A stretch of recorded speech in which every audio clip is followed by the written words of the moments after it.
Zach Drew. I'm the welding instructor here at Mojave Community College in Bullhead City, Arizona.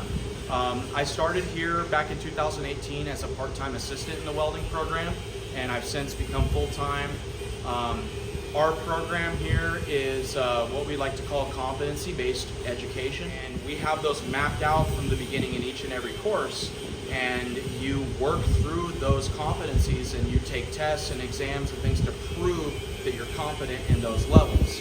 So one of the things that that a lot of people don't know about our programs is that we have a lot of flexibility in our scheduling. We're always able to work with people to make sure that people get the education that they need to get these great jobs that are available in our area and all around Arizona and the United States. That's wonderful. Do you want to show us around a little bit? Yeah, absolutely. Where we're at now is our outside fabrication area, and one of the things that's really important for students to learn is how to use everything that's in the shop. One of the things that I've seen from students that go to welding schools and other places is that they don't learn how to use a bandsaw. They don't learn how to use a chop saw. They don't learn how to use a torch.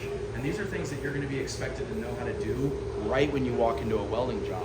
So we make sure they have all the experience using a bunch of different tools, different brands, different things like this. That way they're not blindsided when they walk into a welding job.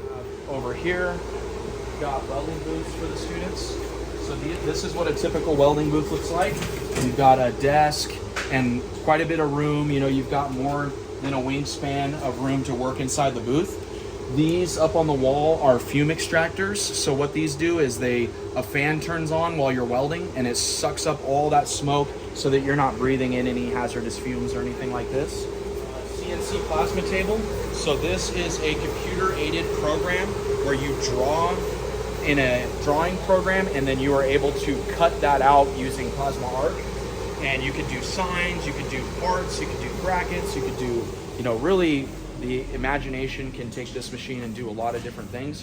Students are now learning to use this as part of the curriculum so that they have just another thing that they're able to do. They're able to use this at a welding shop.